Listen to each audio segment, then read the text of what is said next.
The County Board of County Commissioners meeting October 17th, 2024. We'll ask everybody to introduce themselves on the dais. Chrissy Rischel, Assistant Clerk. Leslie Hervey, Clerk to the Board. Stephanie Summerall Dumas, Commissioner. Good afternoon. I'm County Commissioner Denise Treehouse. Jeff Aludo, County Administrator. Patrick Dressing, Assistant Prosecuting Attorney. And I'm Hamilton County Commission Board President Alicia Reese. We start every meeting with a moment of silence in prayer, and then we stand up for the Pledge of Allegiance. Please join us in silent prayer.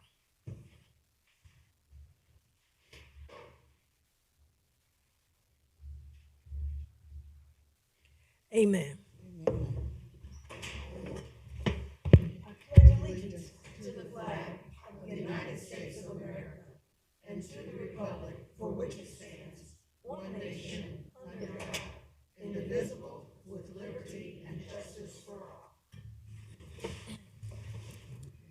I make a motion to approve the minutes of the previous meeting. Second.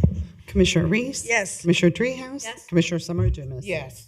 Okay, we have a special presentation. We did have a in-depth presentation from the Domestic Violence Committee and Coalition that has been meeting, and they had some outstanding initiatives that they've already started on. Many of them are here today. I would like to turn it over to Commissioner Dumas regarding our Domestic Violence Day. Thank you so much. Just a few things to say. We have some familiar faces. We're here on Tuesday. And so I just want to start out on what the color purple means. It represents women who have experienced abuse and violence at the hands of another. Purple represents courage, survival, and honor of women who continue to move forward, even though those that they trusted the most have failed them. When we wear or use the color purple, we are making a statement, a bold and loud statement. We are saying that we stand beside the very brave women who endure violent and often unseen crimes. When you go purple, you show the support and solidarity for women all over the world and in our communities and our homes. And also, we are going to have our Hamilton County buildings will be purple also. So thanks everyone for wearing their purple. Secondly, I wanted to talk about all the monies that the county has given. The YWCA, the director is here, and we've given, and they've done great things. I was on your website last night looking, and then of course, Women Helping Women, we've given money for, and specifically for the Divert program, but I didn't get the 2024 results yet, but I looked at Women Helping Women, and from last year, we've given over almost 5 million, YWCA 4.3 million, and we plan to do more, and I'd certainly want to thank my colleagues for all of their support in that effort. And also, I looked up some statistics for Women Helping Women who has served, and the reason why I couldn't get from the YWCA was it's so big, it's so national, it was hard to break it down for me, but I know that the YWCA has worked with thousands and thousands. I mean, that's what they specialize in, so thank you so much. Women Helping Women has served 9,989 unduplicated survivors in Hamilton County in the last 2 years. Just a few statistics. 86% of the survivors, which is 8,500, identified as female. 7%, which is 744 survivors, identified as male. 49% identified as persons of color, and 58% identified as having a disability. I won't go through all of this, but 3% identified as being LGBTQ community, and 33% were ages 18 to 32.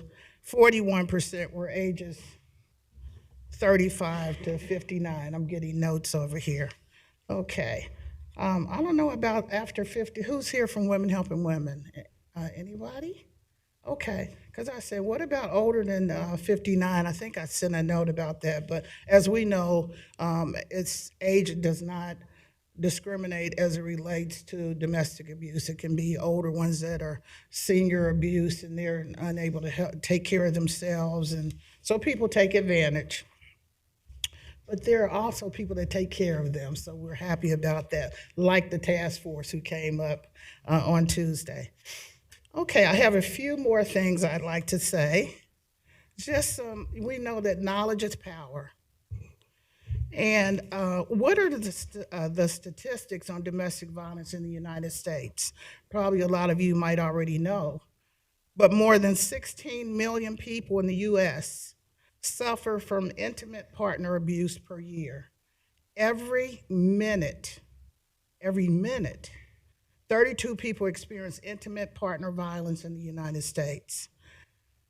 Nearly every one of 2 women and more than 2 in 5 men reported experiencing intimate partner violence at some point in their life.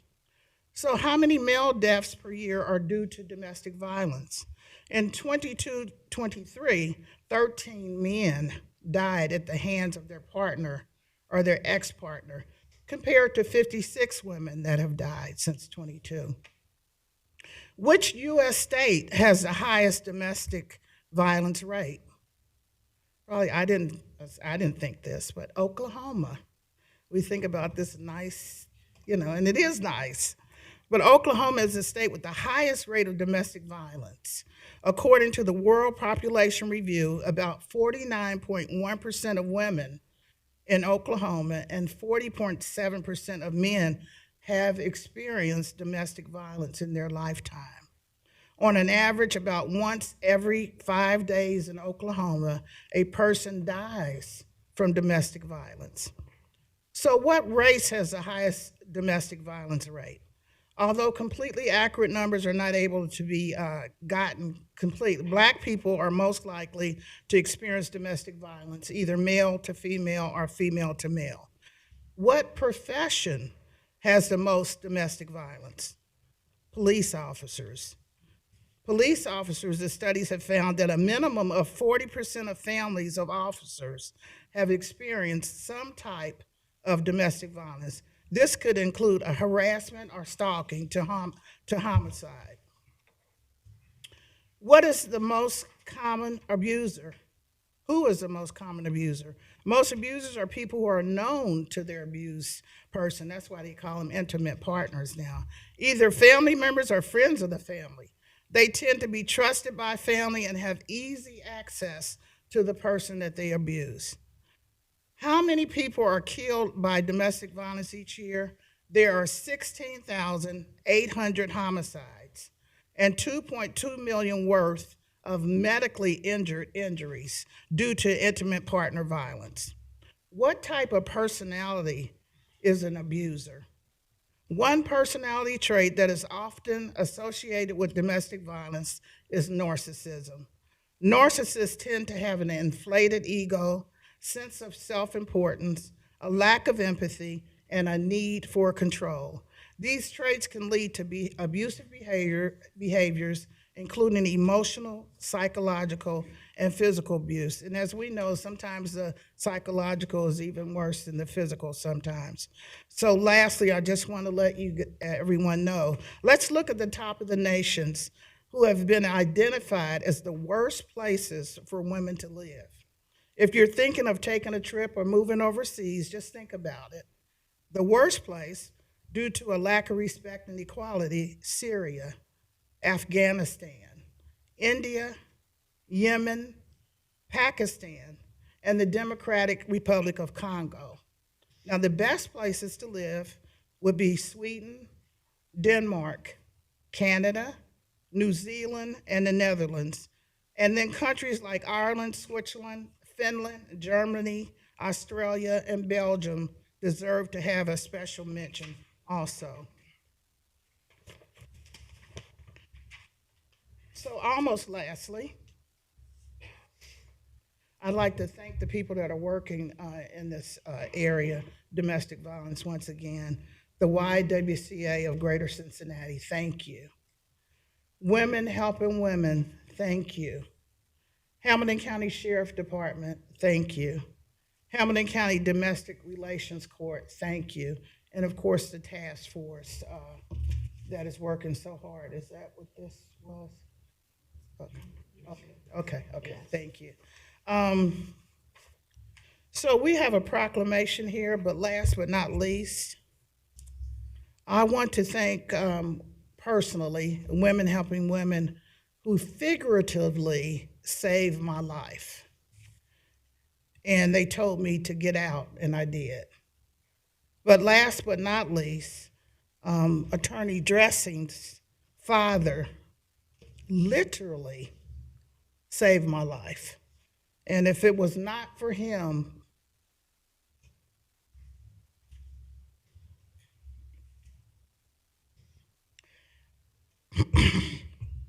if it was not for his dad who believed in me and protected me, I would not be here today.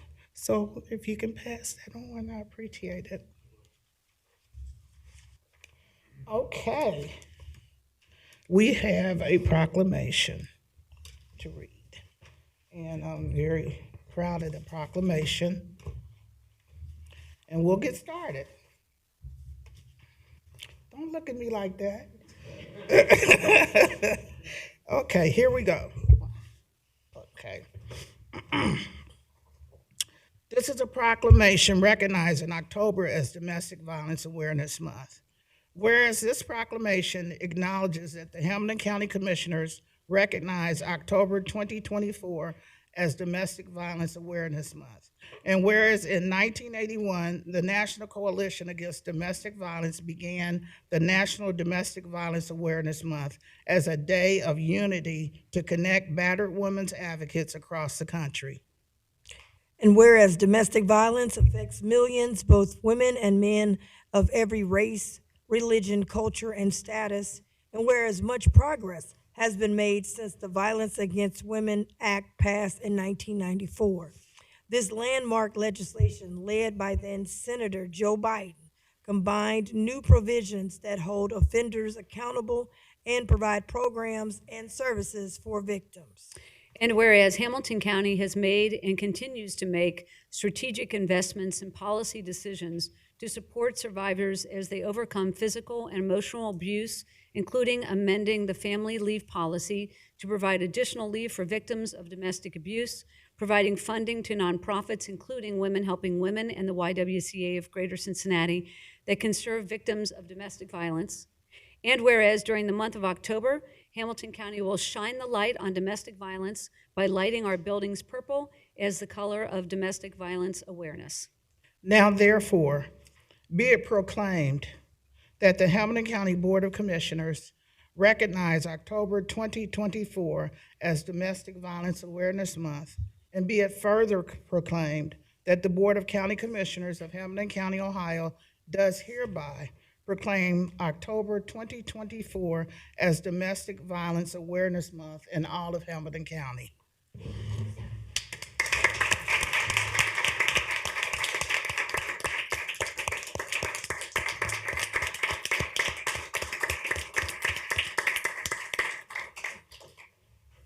So, we're not done yet. Hold on 1 second. Thank you all so much. And so what we'd like to do is two things.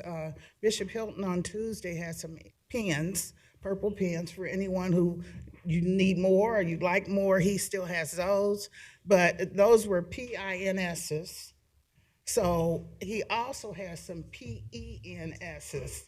So when you write those documents, verifying what happened, and so we have some ink pens with the ribbons on them that you all can also receive. And so, Yeah, I want to open it up. Vice President Driehaus may want to say something, and then I'll say something after. Thank you. Yeah, thank you. Thank you all for being here. It was very informative on Tuesday to have you come in and talk about the task force and all the work that you're doing. Really, really grateful for the partnerships that you have amongst yourselves and then with the county as well. We're very grateful. You know, in this community, we've got a wealth of resources. Not every community is as lucky as we are to have organizations in county departments that are on the cutting edge of this work. And so we are very lucky. to have you, and I really appreciate not only the work you're doing, but as you do the work and as we all talk about the work, as we recognize the month, we reduce any stigma or apprehension related to domestic violence that still exists in our community so that women and men that are impacted feel more comfortable coming forward and engaging because they know that we've got a support system in this community that will pick them up and say, yes, we're going to keep you safe. Yes, you're going to work through this, and we're going to help you and your family move through the situation. So I just can't say how grateful that I am, that we are for all the work that you're doing, and especially the collective nature of how you're doing it. So thanks so much for being here again. Thank you. I want to echo that. It was an in-depth presentation, breaking down silos and making sure that people don't get caught in the system. And so I just think some of the innovative ideas, the time that you all have put in, and the quickness of getting new direction, new results, and quote collaboration. I do want to acknowledge that Judge Sheriff McGuffey is here because they're not on camera, who's in the audience with us, and Judge Flotman, who is here, is in the audience. I want to also acknowledge Raquel Howard Smith, who is the YWCA CEO. Under her leadership, this board, we have supported. Housing was an issue. That was one of the issues. We had the dog warden here as well last time. Oh, she's here. I love my dog warden. Oh, and my clerk. My clerk is here. Pavan is here. But I know I was going to get in trouble. I'll start naming. But I wanted to highlight that project because it's not, now you'll be able to go to a place where you would have your own housing with your own area, your privacy. You have to bring your children. It is maybe one of the first of its kind in the region. And so our board did support $400,000 to try to get this housing component up, because sometimes people say, I don't want to leave my living condition, and then I'm in with someone else. I don't know them. I'm already, some are ashamed, some want to. So this allows them to go into housing that is more private, comparable for maybe, what they might be used to having their own kitchen, their own bathroom, their own shower, and their own area, their own apartment, if you will. So I just wanted to highlight that under her leadership, we're excited. We approved it, and we're excited to see that get on board. So that's, I think, our newest project. Of course, we've done a lot, as the commissioners have said, with Divert and Women Helping Women and all of the organizations. So with that, Commissioner Lewis, what do you like I to do think next? For this? anyone who's working with the women, if you can just come up again. Some of you were not here on Tuesday, and we'd like to take another picture with the proclamation. Yeah.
Do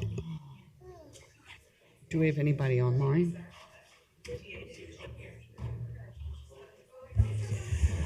Okay.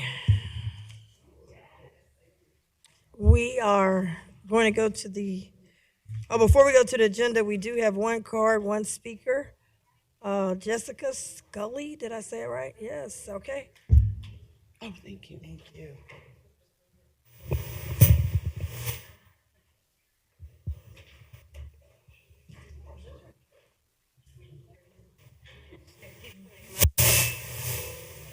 So nice.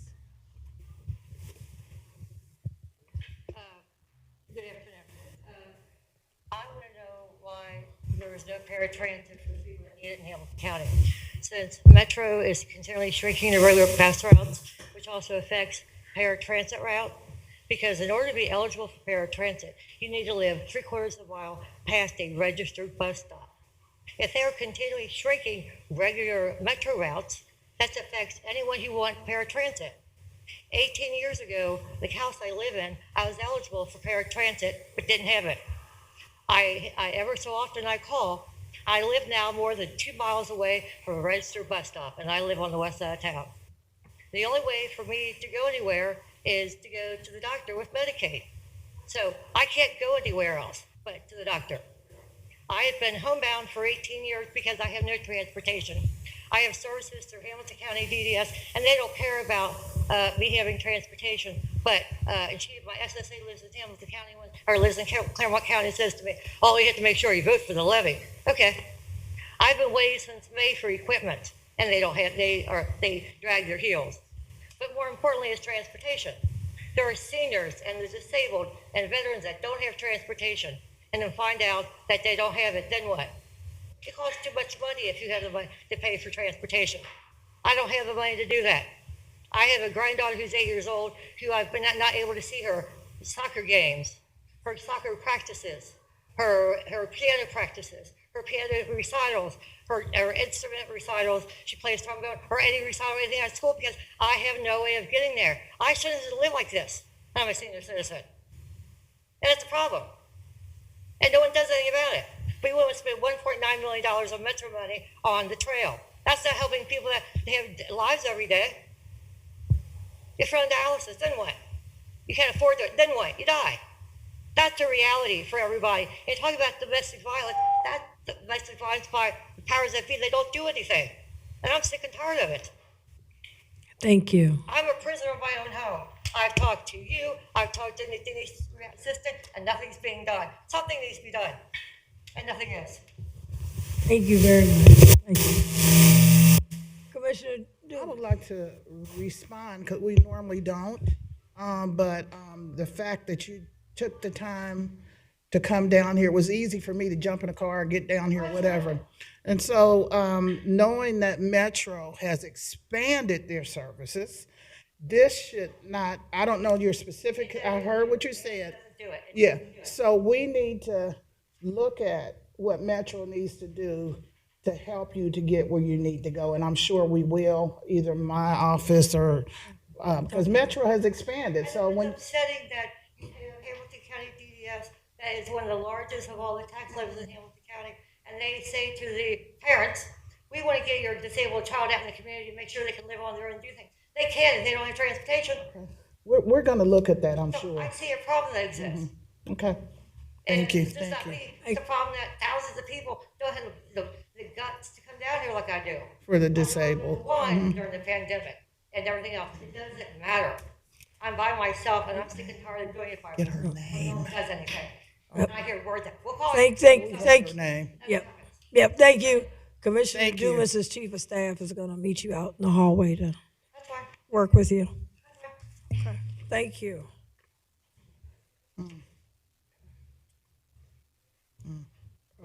Sorry. Oh, you're fine. Now we go to comments from commissioners. Commissioner Vice President Dreehouse. There we go. Thank you. Just a couple of things today. I wanted to highlight that there was a group that came in from Colorado Springs, out in Colorado, Jonna Reeder is the CEO of the Chamber of Commerce out there. She used to be the CEO of Ready Cincinnati. And so I was invited to talk to the group just to welcome them to Hamilton County and talk about some of the partnerships that we have with the city of Cincinnati and all the other jurisdictions in the county. And so I was glad to promote some of what we're doing, and they were in to kind of learn best practices. And so it was a nice occasion. I thank Jonna for the invitation to do that. Also went on the tour this morning of great parks. I didn't do the whole tour because it's all day long, but it was a good reminder of how lucky we are in this area to have not only Cincinnati parks that are wonderful and plentiful, but also the county parks that are all over Hamilton County, and the meadowlands and the green spaces, and they're doing things with, they're recouping seeds and plantings everywhere. It's really remarkable work. And so it was fun. I do it every year. I was grateful for Todd Palmeter, leading it with many of his employees, telling us the great work that the parks are doing. And then a couple of things coming up. We all know the Blink is coming in this weekend. Actually, it's tonight, Thursday, Friday, Saturday, Sunday. This is one of the biggest tourist attractions in our area for the year, and I'm really excited about it this year. I've tried to go down every year to see the different exhibits. It's lots of fun, and I would encourage people to go down and check it out, whether it's up at the Findlay Market area or down on the banks, or they're even doing part of Kentucky this year. It's really a fantastic event like you've never seen. I mean, there's just really nothing like it. It's this wonderful light show that incorporates all the murals that we have in the city. So it's really something to see. And then lastly, and probably most importantly, there are 19 days until voting ends, I should say, or until Election Day. So early voting has started. People who have gone in person, they're mailing in their ballots. Some folks will wait until Election Day to vote. But I checked in with the Board of Elections, and while there are many people early voting, the lines are very short, if there are any lines at all. I mean, they're very efficient. They've gotten very good at processing early voters. And so I want to thank the Board of Elections, Sherry Pullen and Alex Linzer in particular, and all the folks out there for managing that process, because it is so important that people know that they've got access to early voting and they won't have to wait in long lines to do so. So encourage people to make a plan and vote. Thank you. Thank you very much. Commissioner Dumas? Thank you. Just a few things.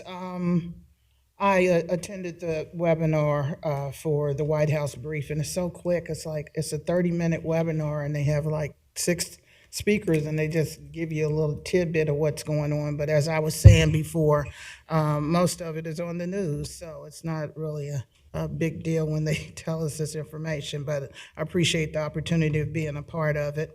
I was a keynote speaker this Saturday at the Faith, Freedom, Life Luncheon. It's a reentry activity. It was a conference. It was just testimonials, and it was just awesome to be a part of it. Lots of great things are going on in the reentry field.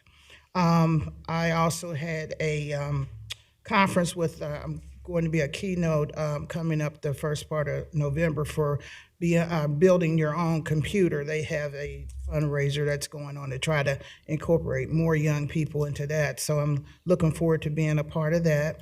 I attended the cancer awareness event on Reading Road with a 513 bus was there, and so many other vendors. It was just awesome to see so many people. I participated in the Partners in Preparedness conference on Friday. The EMA presented from 9 to noon, and it was very informative. And this morning I met with Orlando Sanza and his administrative assistant to talk about the veteran services and where they're headed, any questions that I might have as it relates to their services and their budget that's coming up. So that's all I have. Thank you. Thank you very much. A couple things. I spoke at the 8th Annual Partners in Preparedness Hamilton County Education at the Hamilton County Education Service Center. It's put on by our EMA director, Nick Crosley, and his team. They did a great job. And once again, really am excited about the way we are prepared in a regional way with everybody knowing what to do, how to do. They're not tripping over each other. We saw that with the leak that happened. No one was tripping over each other. They were working with the local folks, Whitewater Township, on the ground, and then they were able, this person was in charge of messaging, and this person was in charge of making sure that the county commissioners know. That doesn't just happen overnight. It takes a lot of preparation. And so I was happy to speak to the group of first responders, and it expands beyond that. Everything from health to fire to police. I mean, it just, every segment was in the room. And so I just was happy to talk with them. And I think the last time we talked, we had the Princeton High School scare situation, and they had acted quickly and appropriately. So just want to give another shout out to Nick Crosley and his team. I also attended Bond Hill Day and was able to present a proclamation to Jackie Edmondson, who is the community council president. For me, Bond Hill is, I grew up on the west side. Everybody thinks I grew up in Bond Hill. I grew up on the west side. I went away to college down at Grambling, and I came back, and then I lived in Bond Hill ever since college to now when I'm down the street in Roselawn. And I did a lot of work in Bond Hill, and I'm proud of the work that I was able to do, and there's more to be done. So it was easy for me to be there in the community, but I was excited to be able to give a proclamation on behalf of the board. I also attended the Cincinnati Asian Culture Moon Festival and presented a proclamation on behalf of the board, and just a lot of culture, and that's one thing that makes us great. Hamilton County, we have diverse culture, and the Moon Festival was very good.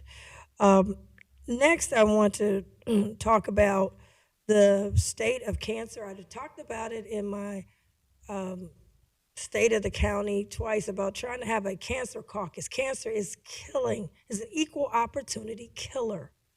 An equal opportunity killer. Doesn't matter about how much money you have. It doesn't matter about your race. Doesn't matter your age. Cancer is killing kids and babies. And Hamilton County, we've got to get a grip on it. Our numbers are going up. And so I wanted to have a cancer event down here, which we will have next week, where we honor the survivors and organizations, and we wear pink.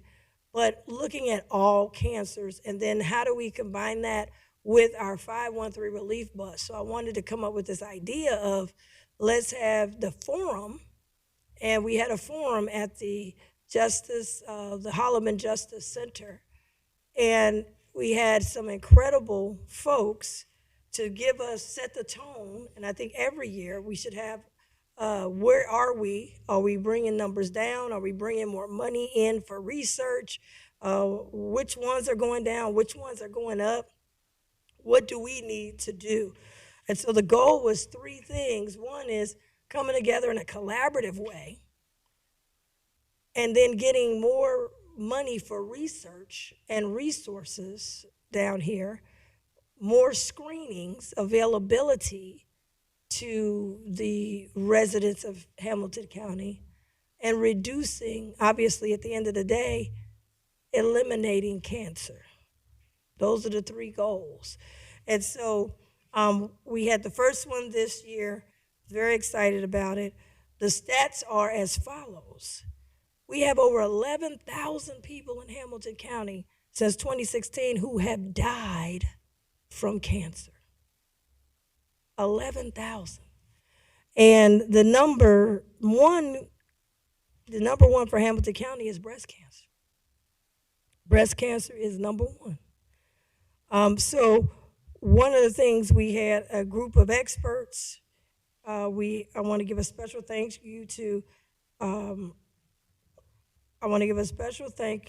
our panelists, Dr. Keith Melvin, the UC Health Director of Survivorship, Dr. Elizabeth Shornacy, it's hard for me to say, the Assistant Chief Nursing Officer, Ruby Crawford Penfield, Dr. Melinda Kovacic, and Kate Schroeder from Interact from Health, our Health Commissioner, Greg Kesterman for Hamilton County Health, City of Cincinnati Health Commissioner, Commissioner Grant Newsom, all of them who were on the panel.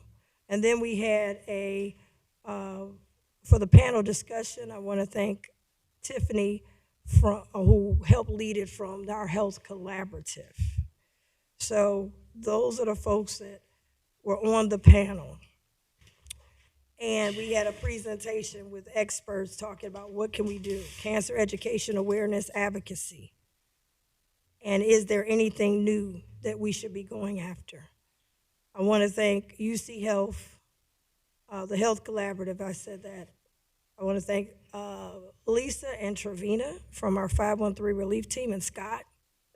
I want to thank Veda Stevens, my chief of staff, because he had to put all this together, and we had a short amount of time and put all the pieces together to make sure that the vision was carried out. And so I want to thank him, and I want to thank also from my office, Deontay Morris. So we put this together. This is not the last time. We need to have this every year because we want to see if the numbers go down. Once we left there, we went down the street to the other property of the Urban League, and I want to thank the Southwest Urban League for hosting us. And we had the 513 Relief Day focused on cancer. It focused on screenings, and that's one of the things I wanted to have more screenings at no copay, no cost. We had mammograms from UC, mammography bus was there at no cost. And I saw women and some men going in there. We had our 513 relief bus. There were blankets. It was very cold that day. So blankets were given away. We had a new screening. Men, you don't have to get scared anymore, is what I'm told. They are now have a new screening that they were doing, and they can do it through your finger. And they were having men get tested right on the spot. This was huge, huge. I saw men coming up right on the spot. And so it was just, we had food for the soul, so they had food, they had fresh produce to give away. This was huge. And I'm anxious to keep this going. So I know that the walk is this weekend, and we always have a huge crowd in pink. But at the same time, I want people to know that we're trying to take action. Early detection, they said, is the key. And now if we bring it to the communities, right, in Hamilton County, you might not be as scared than when you go just to the doctor. The doctor's now coming to you through the 513 relief bus. No one in the country has this that we're doing here. So I want everybody that was involved, everybody. JFS was there, still helping with the economics helps of people right there at the event, and it was packed. It was packed. So I'm very happy about that and want to keep that going. Also, Blink, I'm super excited about it. Blink is an international attraction that brings people from all over the world to come here. Earlier today, I was walking around, some people were coming from out of town, was walking around, already here and ready to go. Tonight is the parade. I'm very excited to support it, and I'm excited that Blink Parade will now be on the banks down on Marion Way, and it'll be coming right past the Cincinnati Black Music Walk of Fame. And so we'll be hosting a watch party that's free. Everybody can go inside the Walk of Fame. You can hear some music, sit outside, cover up, and watch the parade go by. And it's going to be a great party. DJ J-Do will be playing the tunes so people can dance. We got the light show going. I want to thank Phil and others we got with Blink. And now our light shows now usually at 10 o'clock, not 9 o'clock and 10 o'clock. Now it will be every 20 minutes. So there'll be a light show going every 20 minutes. You'll be able to dance. You'll have music, art, and lighting coming together along the Ohio River. So tonight they'll be kicking it off with a watch party that will be there. Actually, every 30 minutes. I'm sorry, every 30 minutes this will happen. It's free and open to the public. Speaking of the Cincinnati Black Music Walk of Fame, Forbes was featured in Forbes. The CEO of Forbes went through the Walk of Fame and said, man, there's nothing like it. So there's an article in Forbes magazine on their website, rather, about the Cincinnati Black Music Walk of Fame. And we've got the numbers. We have clickers now. And the new numbers come together as 61,000 people with no marketing budget. That's really good that have come through the Cincinnati Black Music Walk of Fame. So invite everybody to come tonight to the Blink kickoff watch party, parade watch party. That'll be tonight at the Cincinnati Black Music Walk of Fame on Marion Way. I do want to thank the Hamilton County Board of Elections. Last week, I brought up the fact I had heard from a lot of people that we didn't have restrooms, even though we pay with public money for the Board of Elections. And I said, well, if we can't get them inside, we need to have some porta potties outside. And I just want to, and I asked the administration and the prosecutor's office to look into it. But less than 24 hours the next morning, they do have, Alex Linzer informed me that they were bringing in portable porta potties. They're nice, they're clean. It's 4 per thing. And so people are able to use it that are coming to vote, people who are there volunteering. We do have that in, so I do want to thank them, thank them for that. Also, Mr. Ludo, we were asked about, I saw that there is another watch party at the Paycor Stadium. And I think the last time Commissioner Dumas, when we were talking about this, Commissioner Dumas even brought up wanting to know about staffing and all that. And it was said that, well, they're just in the club level, even though it's $99. And we had proposed this prior to for free and was told we couldn't do it. Well, I understand now they're going to be on the field. So they're not just in there. And I just want to say, just like now, we got an election going on, and everybody here has to be elected to get here. And it's kind of sometimes a slap in the face, in my opinion, that when, for example, if I go out and get 212,000 people that voted for me and said, I want you here, once we get here, it seems like the things that we asked for, or I won't say everybody, I'm going to say myself, the things I asked for on behalf of the people, I'm told I got to go get 2 votes and you need policy direction. It's the word I keep hearing. But when outside people who never was on the ballot, I call them the Fab Five, when they make a call, it seems like we got 2 meetings. We got this meeting, and then it seems to be another meeting that be going on or another conversation that at least I don't know nothing about. And when they come, it's always, we can find some money. For example, there's something coming up and they say, oh, we could take the interest money and use that.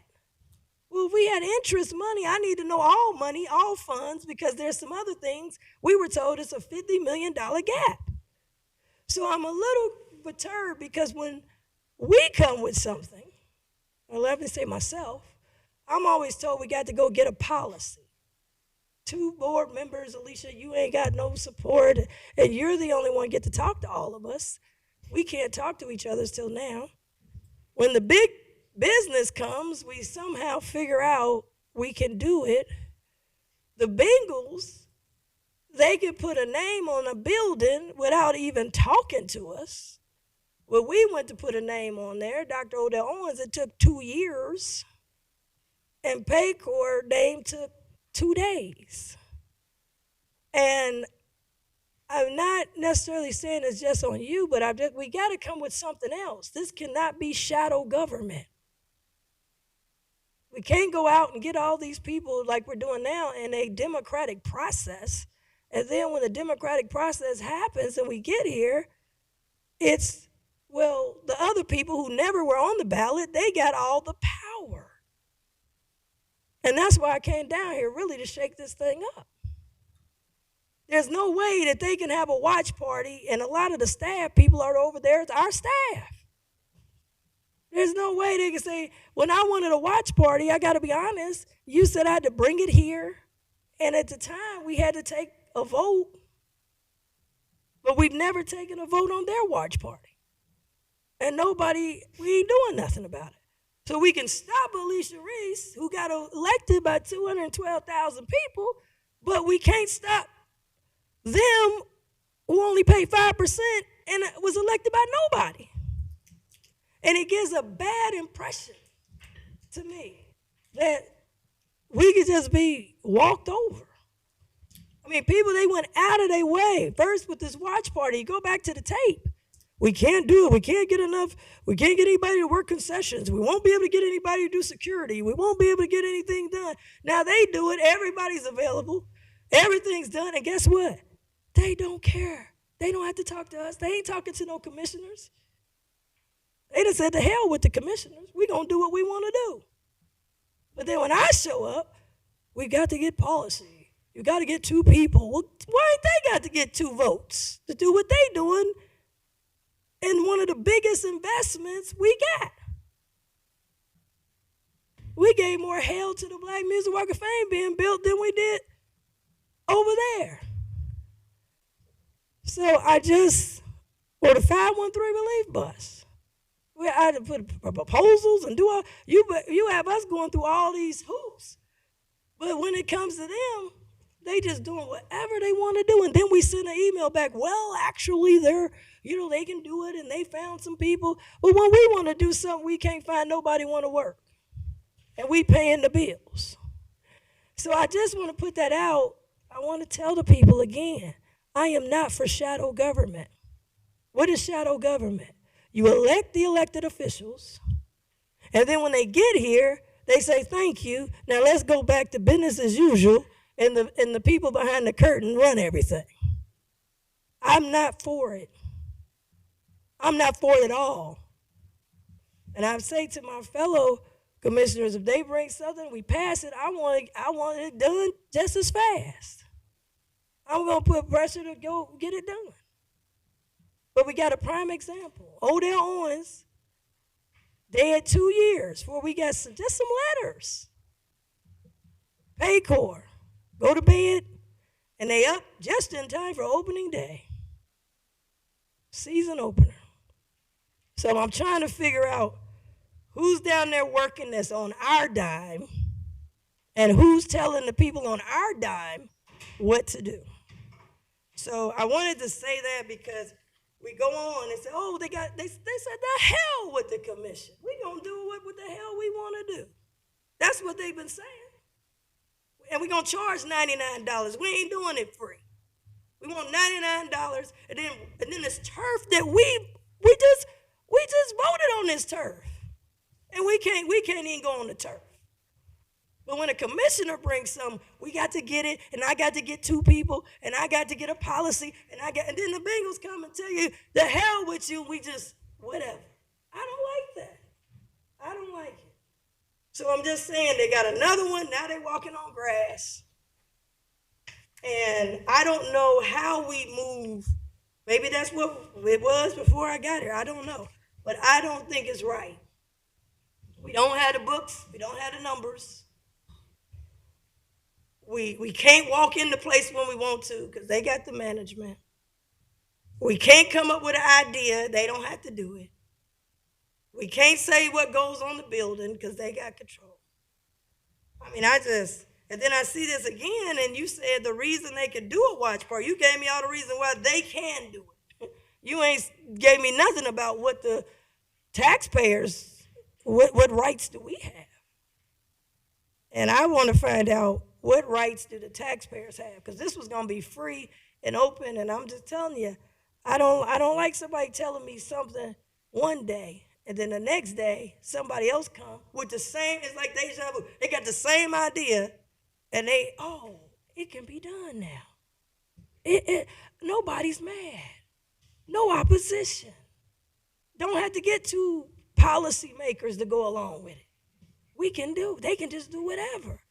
And I just think it sends the wrong message to the taxpayers. So I just wanted to bring it up. I know Commissioner Dumas had brought up about the staffing, and you sent an email and said it was just in the lounge. But what I see now, they walking on the grass. For an extra $25, I think it is, you can walk on the grass now. And the taxpayers ain't getting not a dime of this money. So I wanted to bring that up, because I know what people try to do. You bring up they say it can't be done, and then they try to wait a few years to hope everybody forget about it, and then they say, I got a bright idea. They've done that a lot, particularly to my culture. They've done a lot of that happen in a lot of instances. And I just want to keep it up, because we did bring up the questions about who's paying for this, cost, et cetera. And I still don't know why we can't have a free watch party for the taxpayers. So, Mr. Ludo, I wanted to indicate that as conversations are being had, but it's just a slap of every day. It's like a ha, ha, ha. We're going to do what we want to do and don't give a damn about what y'all got to say. And all we doing is running around with a bunch of meetings and planning, and they just ha, ha, ha, ha.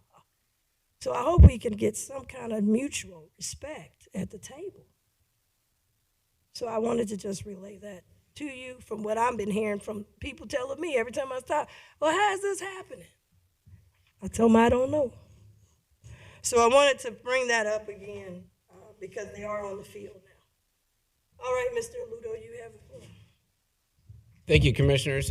Just real quickly on that issue, as the board did ask us to look into, we did, as you mentioned, Commissioner, we did send an email back. There is no county staffing working those events. These are Bengal staffed events. We did look into the issue of the watch party in general concept, and from our understanding, at least from talking to the Bengals communications department, the NFL has loosened some of those requirements over the past couple of years. So that is why they are starting to do them. We did not go any further than that, but that's what we have heard from them. There is no county staffing, though, being used on the events, so no taxpayer dollars being expended on staffing or anything through that. So, Can I ask you one thing? You said a couple years. This was not proposed. If they loosened it a couple of years ago, this was, 2 years? It wasn't a lot of years. it was back in the Super Bowl year, Yeah. so yeah. But now they've loosened. But did they loosen it the very next year? Commissioner, that I don't know. I'm just telling you what we've heard from the Bengals communications office. Okay. Um, And what about gas and electric? Who pays that day? So the county pays utilities on the stadium broadly. So that would be something that the county ultimately, for any lights or anything like that would be used, the county pays for. Normally those lights would be, it's just like my house. If I ain't there and I turn the lights off, my bill go down. So we're adding days with lights on. As we would if they had a wedding party or something like that in there as well, correct?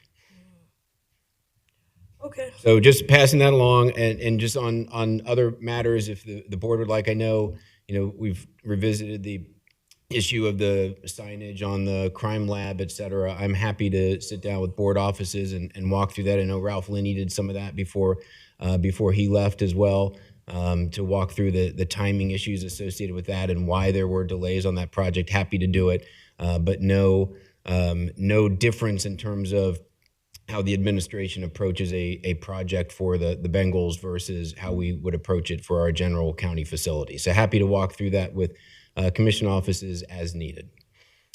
That's all I have in terms of comments, commissioners. There is one by leave item on your agenda. That is by leave number 1.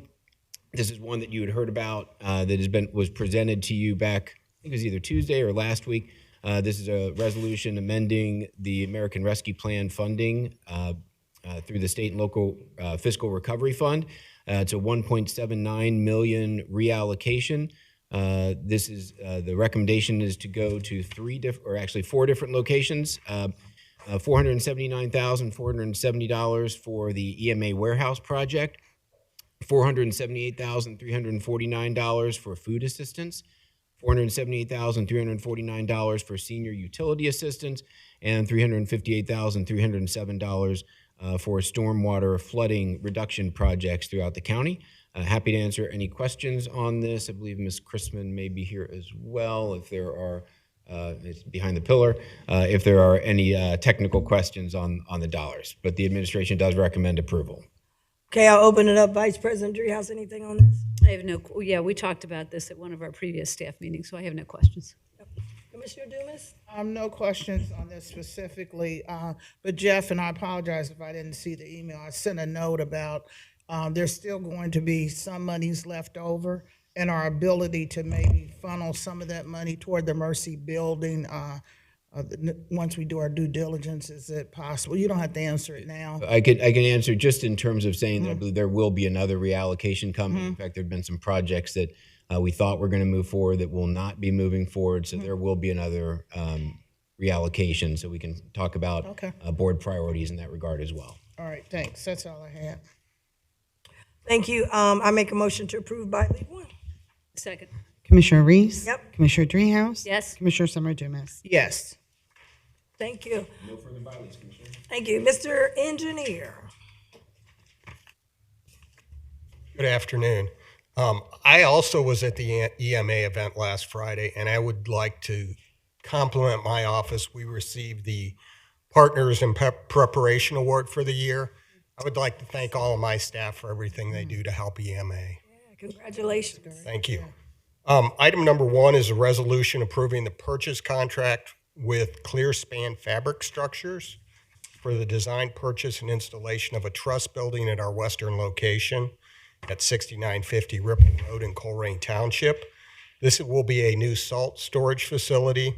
We had originally planned this for our East Miami River Road location that is now going to be the location of the Regional Safety Complex.